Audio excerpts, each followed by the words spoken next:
Hi everyone, this is the off-season in Ligue 1. There's no more Nations League. There's no international football. The last international football game was Australia playing against Peru and qualifying for the World Cup. So now I'm going to have two teams to follow for the World Cup, both France and Australia. Don't be surprised to see me cheering maybe a little bit louder for France, but hey, both teams will play each other in the group stage, so that's exciting as far as I'm concerned. Anyway, today we are of course doing another episode of this off-season recap of Ligue 1 21-22, and we're going to look at the midfielders. And I decided to go for my top 10s of the midfielder of the season, and of course 10 midfielders. That means I couldn't put everyone in there. So, spoiler alert, you're not going to hear about Aurélien Tchouaméni, although he had a pretty good season. You're not going to hear about Lucas Paqueta. You're not going to hear about Bruno Guimaraes, who actually could have been in there. So you're not going to hear about Marco Verratti either. And I know that everybody who loves football loves Marco Verratti, but he's not going to be on that top 10. So I'm going to go ahead and talk about the 10 that I've selected. Some of them may be a little bit more surprising than others, but look, I did this in full consciousness, and there are subjective choices, and I welcome you guys to discuss them with me and to tell me if you agree or disagree. Anyway, let's get started. So the first player that I've selected is Montpellier's very own number 10, Téji Savanier. Téji Savanier, of course, had a bit of a couple of standout seasons in Montpellier the past couple of years. And then this year, his two main left him. Gaëtan Laborde and Andy Delors left at the beginning of the season, leaving Savanier to do all the work. And while doing this, he still got 8 goals in. He still got 7 assists in. He still very much was the guy who actually helped Dalolio play his football at Montpellier. He was helped a little bit by Jordan Ferry to start with, but he did a lot of the job himself. And I guess one of the things that is probably important in what he's been doing was the dribbling. It shows, I guess, that he was a bit more alone than he's been in the past few seasons. He ended up being the third player as far as the ability to dribble past player in Ligue 1, and it turned out to be actually 6 in the whole Big 5 European League, only topped by player like Vinicius or Alain Saint-Maximin from Newcastle. So it was a bit of a different season for him, of course, without his two prolific strikers. Of course, there still was Mavidi and Germain top in front of him, but he probably felt a little bit more alone. And a good stat to show that was that, for example, he only topped up something like 70% pass successful rate, which is very low for Téji Savanier. But I think it also shows that there was definitely a bit of a lack in automatism for him up front. So anyway, he's my first of the 10 midfielder that we will talk about today. And I think he deserves that shot because he had a bit of work to do by himself at the top of the not the top of the attack, but at the top of the midfield for Montpellier. The next one that we're going to talk about is Romain Faivre. Now, that might be a bit of a surprise because Romain Faivre started with Brest and finished with Lyon. And I don't think we had the time to see him actually, dominating at Lyon and actually even probably finally selling it into a starting role at Lyon. Yet, he's been, as far as I'm concerned, actually pretty impressive for his age. I mean, we're talking about a player who's just 23 years old, who came from, I guess, a small market team halfway through the season to a big market team and had to make his difference when he get there. He got thrown into Europa League games and things like that as soon as he joined Lyon. And he rocks up at the end of the day 10 goals and 5 assists. A few of those goals were scored with Brest and on penalties as well. But I guess a little bit like Savanier, right? When he was at Brest, between him and Honora, a lot of the goal scoring creation was depending on him and his ability to dribble, mainly from the right wing, of course, and using his left foot, his ability to dribble past defender, his ability to find his mates in the middle of the box as well to create goal scores. Is not to be underrated. His progressive carrying distance ended up being 6 in Ligue 1. His shot creating action 10th in Ligue 1. His carries into the final third topped Ligue 1 with 114 carries into the final third. So again, a player that had to do maybe a little bit by himself. I mean, still racked up a solid 60 key passes in the whole season. But I think we've seen glimpses of what he's able to do, and the fact that he was able to adapt from Brest to Lyon and still get 3 goals when you play with Lyon also is very promising for next season for our friends les Gones, and for anybody who supports Romain Faivre. I was impressed with what he had the season that he had at the half season they had at Brest, and I think that's also why he ended up going to Lyon, right? There's no surprise there. The next one, we're going down south to Marseille. Matteo Guendouzi is the first midfielder that I want to talk about from Marseille. There's going to be 2. I'm sure everybody kind of expect who the second one is. Matteo Guendouzi, I think, it's been a bit of a breakthrough season for him. Of course, he was in the academy at Lorient, so that's how we first kind of had glimpses of him in French football, and then very famously moved to Arsenal, a season on loan in Germany, and then he was on loan in Marseille, who now bought him over. I think it was a bit of a match made in heaven, right? When he joins Marseille, his passion, his madness in a way, the intensity he brings to the pitch was just matched by the supporters in Marseille, and it worked out really well. Of course, playing with a coach like Sampaoli made the whole difference, I think, for Matteo Guendouzi, because his madness, his craziness was matched by a coach who was asking that of him. He played 38 games in Ligue 1 out of 38 games playable, so he played quite a few. 6 games in Europa League, 8 games in Conference League. So he ends up being here for a whole 52 games for Marseille, and his impact was there. He was able to score goals, 4 goals in the end, 6 assists in Ligue 1, and he was able to really, next to Camara, be that metronome in the middle of the pitch where he was really giving the tempo. And you'd see it at the end of the season when he was starting to get tired. It was a bit harder for Marseille to actually be able to perform. I think, of course, he's got his reward. He got called in the French national team. There's chances that he's going to end up going to the World Cup in Qatar at the end of the year. But I think he's really shown us what he's able to do, what he's able to bring to this team. And next year, when most likely they're going to add maybe a bit of a more experienced midfielder than what Camara was in the middle, I think we're going to see a bit more of Guendouzi, at least going forward. And I think there's going to be a bit of a better, I guess I'd say, a better use of him, not making him play every single game entirely minimum. Of course, Champions League will be a real test for Guendouzi, but he's really impressed this season, and I'm looking forward to seeing him next year. We stay in Marseille, and of course, who else than Dimitri Payet?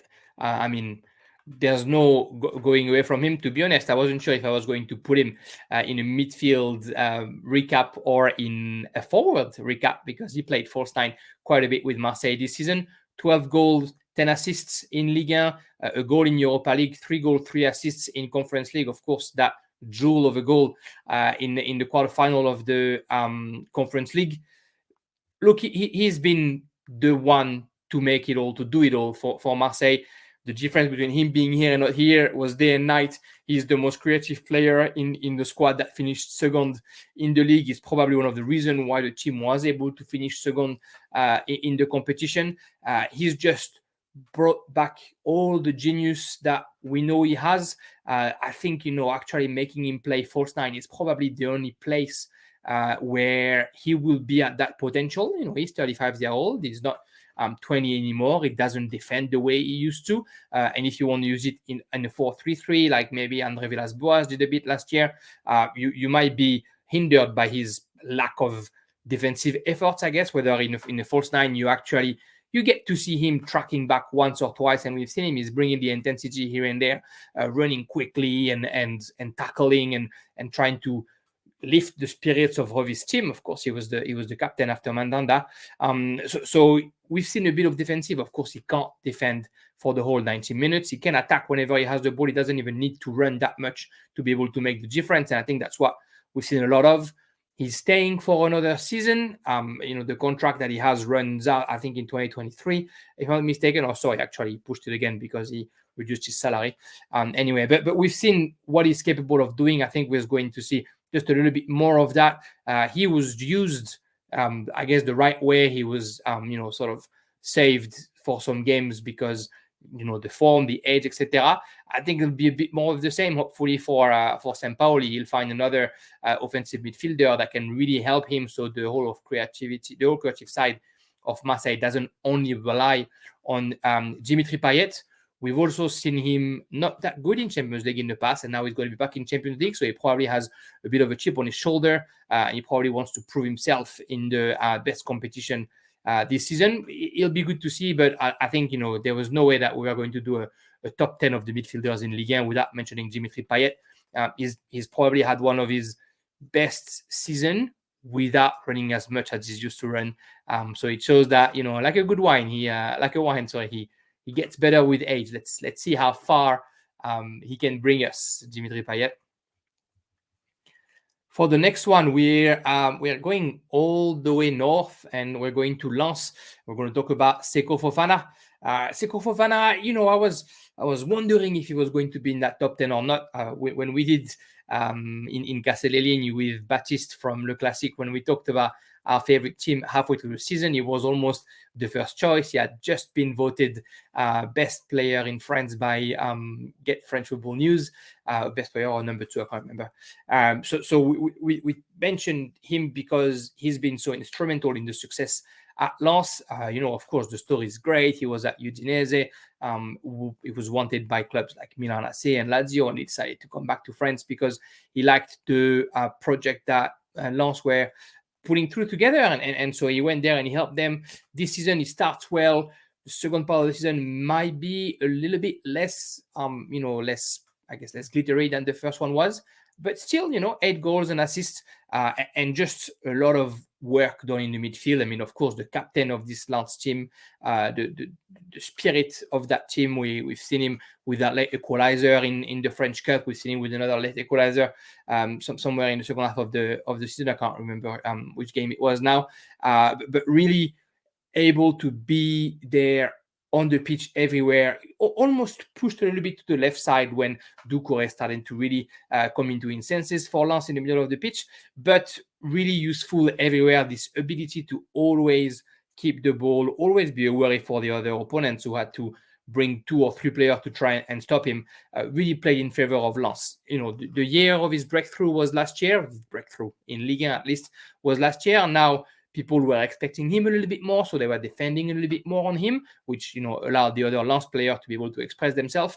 But I think he's been really, really good for Les Saint-Éor, and yeah, that's why I put him in that little top 10 of the Ligue 1 midfielder. We're going west, and we're going to go to the French Cup winner, Nantes, and pick their number 10, who most likely will not be playing for Nantes anymore after the summer, or at least that's the word on the street.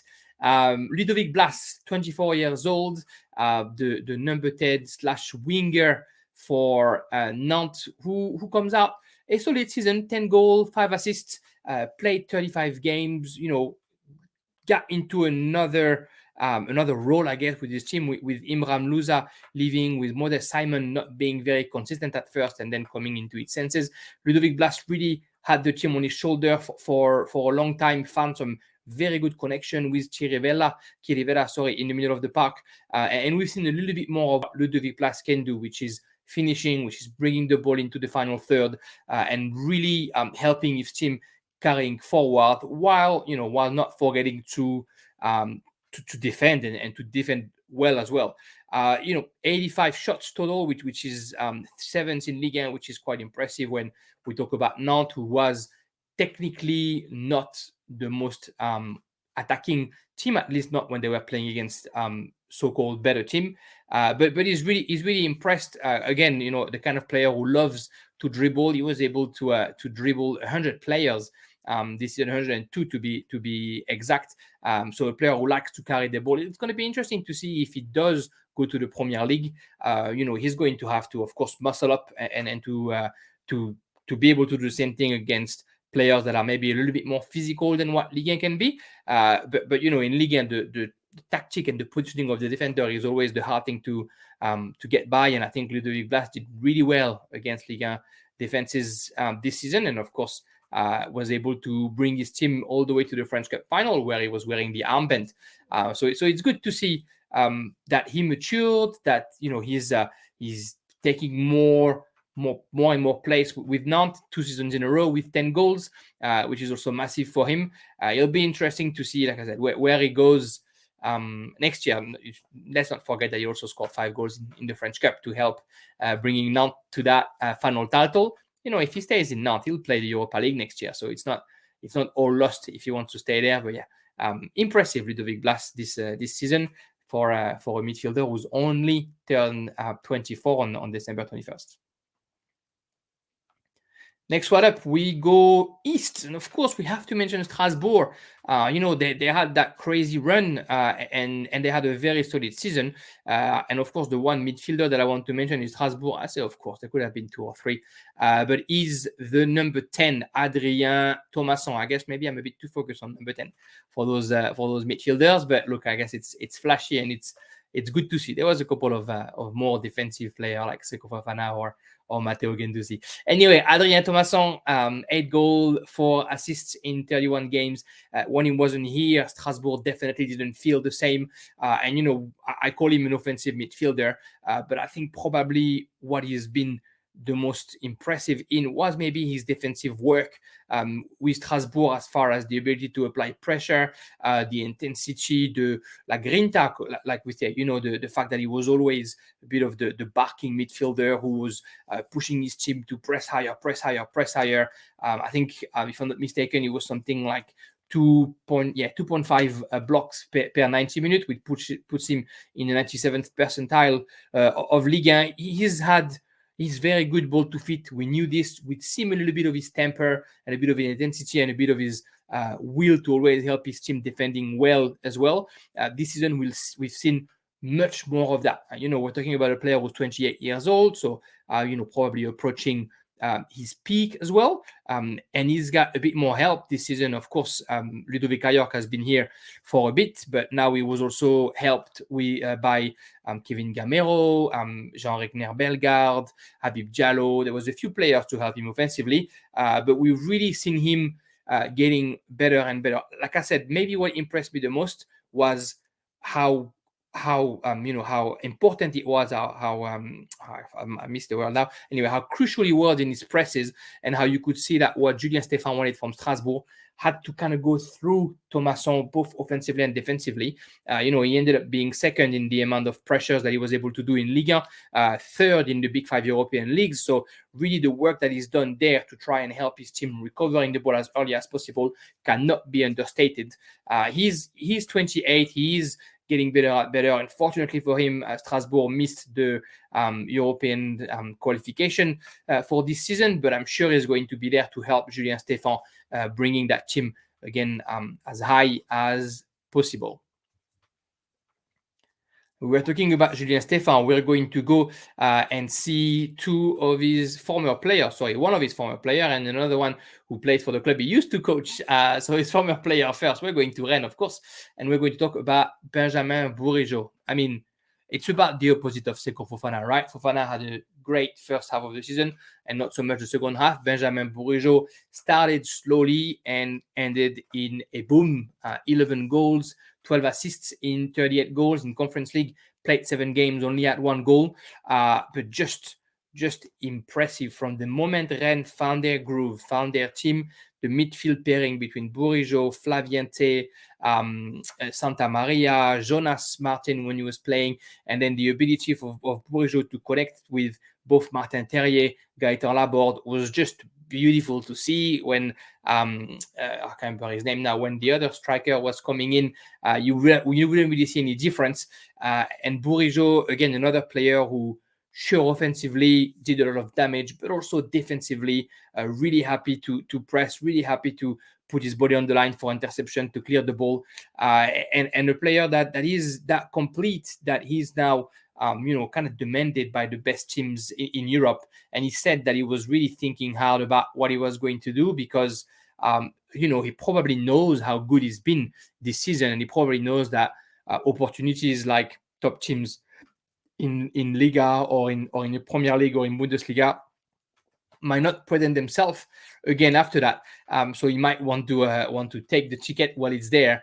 He's been compared to Beckham somewhere throughout the season. All I can say is he's a guy who's always brought the ball forward. There's 121 key passes in Ligue 1 this season. He tops Ligue 1. He tops the Big Five European League as far as key passes go. His expected assist 13.2, top Ligue 1, top the Big Five European League as well. Shows the impact he had on this team and shows that the last ball was always going to him, because that any ball that was coming to him was ending in a right spot into the box, whether it was for Terrier or for Laborde or for Majer. And of course, he was taking the corner kicks, and we could see how great he was at taking the corner kick. I think he really grew in confidence under Pep Genesio, being the vice captain of a team like Rennes, and he's impressed us game after game. And then as soon as he found his rhythm with the confidence, we've seen him getting a little bit more loose and getting a bit more impressive as the season went by. Really finished the season well. You really hope that it wasn't a one-hit wonder, and that he's going to be able to confirm all the right things that we've seen this season. Next year is going to be something big for him, because it's going to be about confirming that what we've seen wasn't just a flash in the pan. He's 28 years old as well. He's not a kid.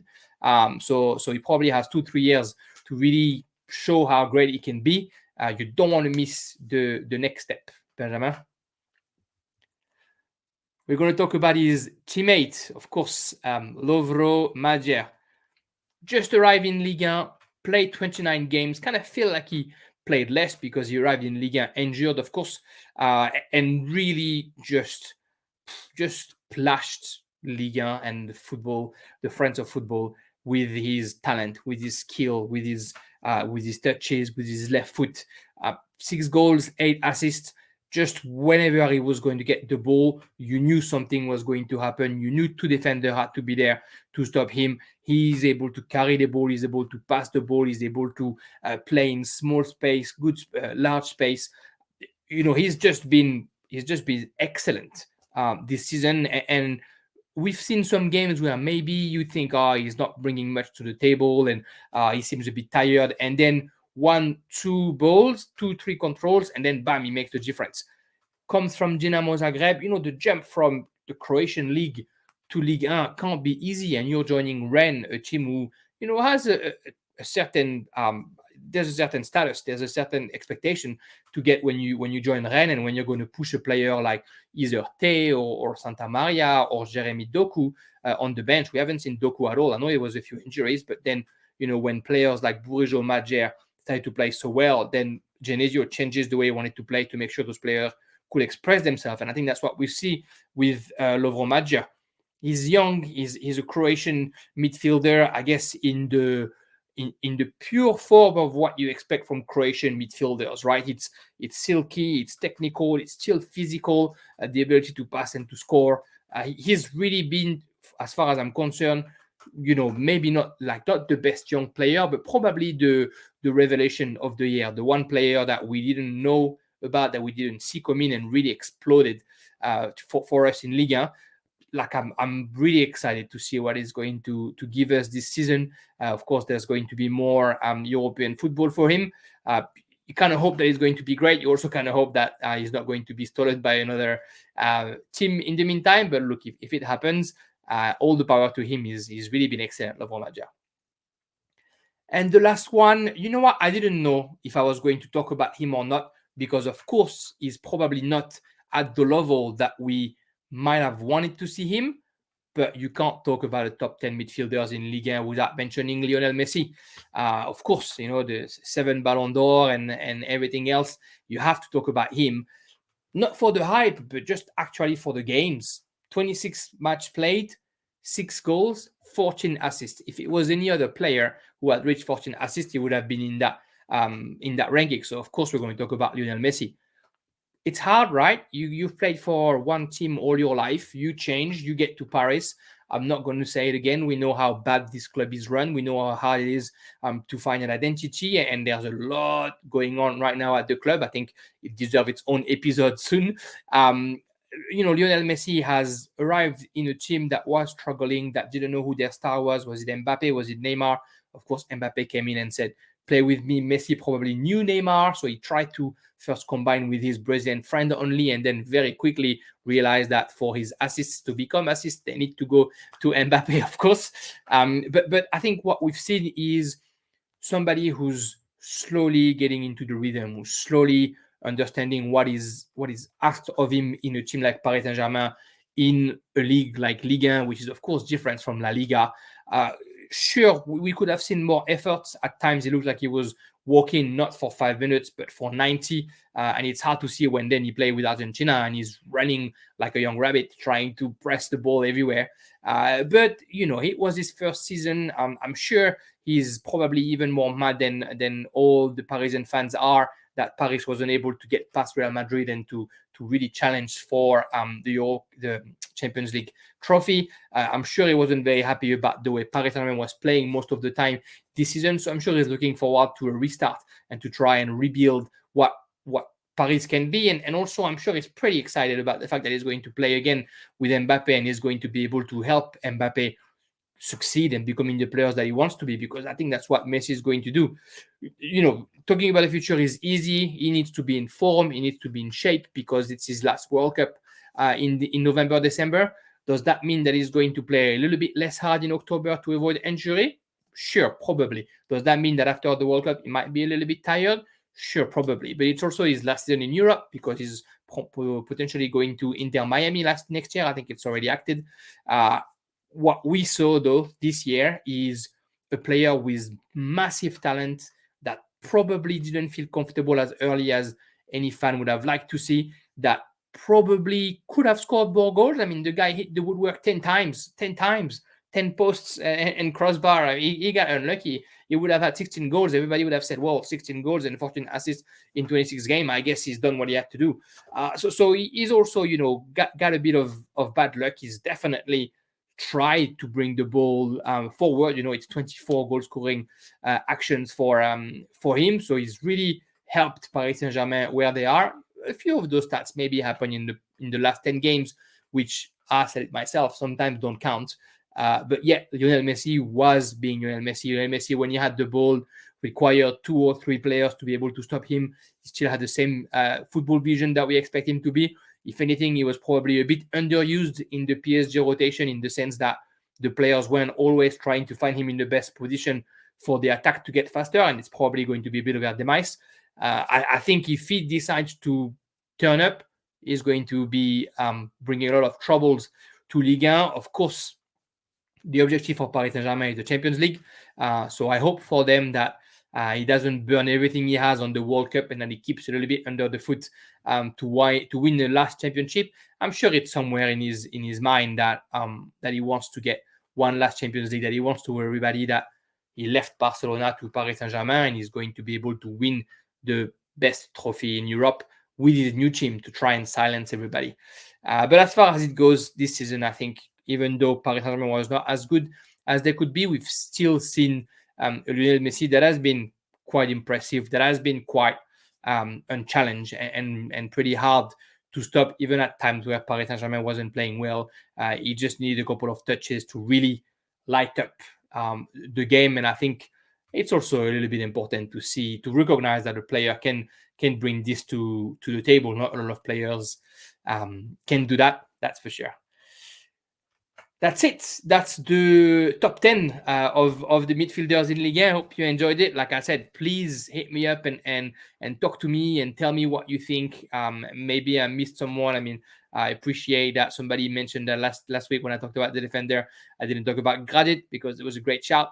Yeah, any other midfielder? I mean, I hesitated. I wanted to put maybe Florent Tardieu, maybe Johan Gastien. Some players that without being standout, still had a solid season, maybe sometimes in teams that didn't perform that well, but still show who they were. I think Monaco was a bit inconsistent. Chouameni was on and off. Same for Fofana, same for Golovin, same for Sofiane Diop. But there's definitely a few players that could have been in that top 10. That's the 10 that I've chosen. Thank you for listening to me on that podcast. I look forward to talking about the forwards, right? It's happening soon, and there's a lot to choose from as well. Thank you. Ciao.